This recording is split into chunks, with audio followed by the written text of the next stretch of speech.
AITA for not letting my friends use my backyard for their wedding because they do not want me to bring a plus one. I, 30M, recently bought my grandparents' house. It's not just a house to me, it's home in the deepest sense of the word.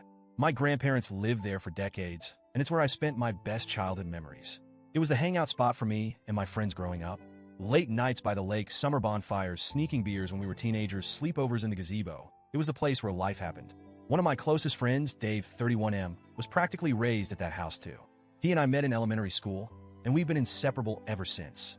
We were the kind of friends who finished each other's sentences, knew each other's family drama inside and out, and even had a secret handshake well into our teenage years.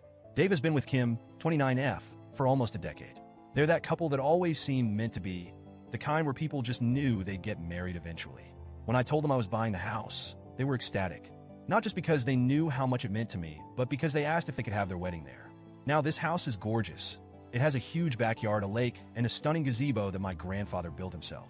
When Dave and Kim asked if they could have their wedding ceremony at the gazebo, I immediately said yes. I was honored. It felt like a full-circle moment. Two of my closest friends getting married at the place where we grew up together.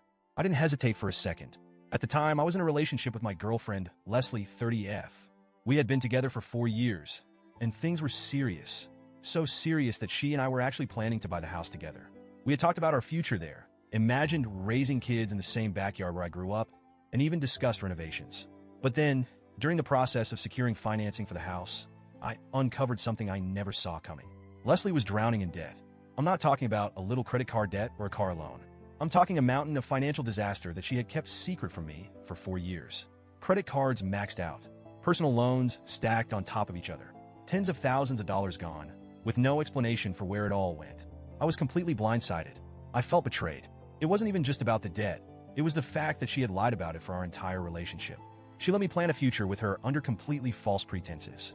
When I confronted her, she cried, begged me not to leave, promised she'd fix it. But I just couldn't do it. I couldn't stay with someone who could keep something that huge from me for so long. So I ended things. That was 6 months ago. Here's where things get messy, eh?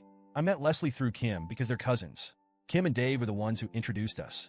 And at first, it was great. We all got along, we double dated all the time, and I honestly thought Leslie was the one. So, obviously, the breakup caused a lot of tension. Leslie did not handle it well. She was convinced we'd get back together.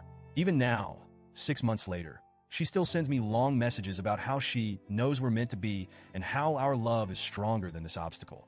She's shown up at my house multiple times trying to talk, despite me making it very clear that I'm done. About 2 months ago, I started dating again. It wasn't anything serious at first, just dipping my toes back into the dating pool, but I eventually met someone I really like. She's kind, funny, supportive, and honestly makes me feel like myself again. For the first time in a long time, I felt genuinely happy with someone new. Then last week, Dave and Kim invited me over for dinner. I thought it was just a casual hangout, but it quickly became clear that they had something specific to talk about. That's when they hit me with this. We need you to not bring a date to the wedding. At first, I thought they were joking.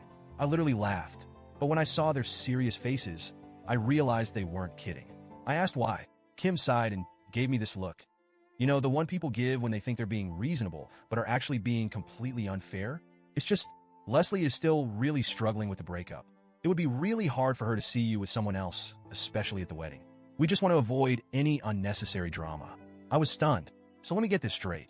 They're asking me to host their wedding at my house, on my land, using my gazebo, but I'm not allowed to bring a date? Because my ex, who I want nothing to do with, might feel uncomfortable? I told them, as calmly as I could, that their request was completely unfair, that they had no right to dictate my personal life, especially at a wedding they were holding at my house.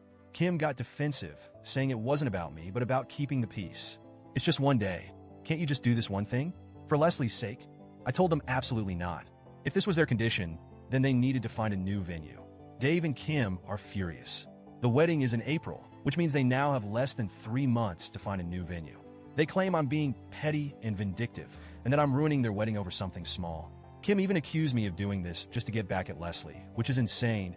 I just don't think it's fair to ask me to put my own happiness on hold for my ex's feelings, especially at my own house. Mutual friends are split. Some think I'm being completely reasonable. It's my house. I should get to have my own rules. Others think I'm being harsh and should just let it go to avoid drama. Even my parents weighed in. My mom thinks I should let it slide for the sake of friendship, but my dad literally laughed and said, "Hell no." So, Reddit, AIDA?